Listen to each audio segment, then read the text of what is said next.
नमस्कार, मी विलास बडे. महाराष्ट्र लाईव्ह मध्ये आपल्या सगळ्यांचं स्वागत. दिल्लीतून एक अत्यंत महत्त्वाची बातमी येते.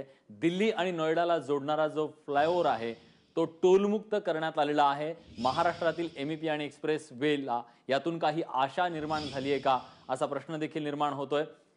प्रशांत कदम आपले प्रतिनिधी आता आपल्या सोबत आहेत. प्रशांत, कोर्टानं नेमकं काय म्हटलेलं आहे? हा फ्लायओव्हर टोलमुक्त करताना महाराष्ट्रासाठी काही आशा बाळगायला हरकत आहे का? नक्कीच विलास, बातमी दिल्लीची असली तरी महाराष्ट्राची त्याचं फार मोठं कनेक्शन आहे.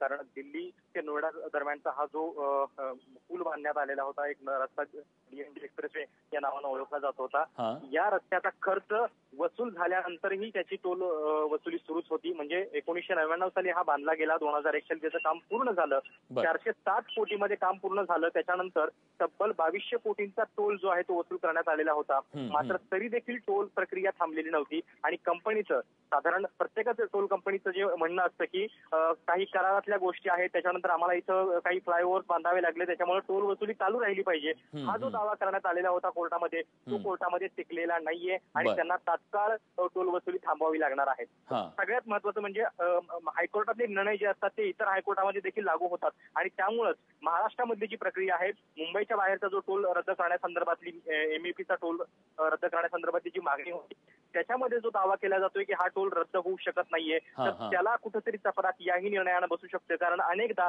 हायकोर्ट इतर हायकोर्टांनी काय निर्णय दिलेले आहेत या निर्णयांची नक्कीच तपासणी करत असतं. विलास.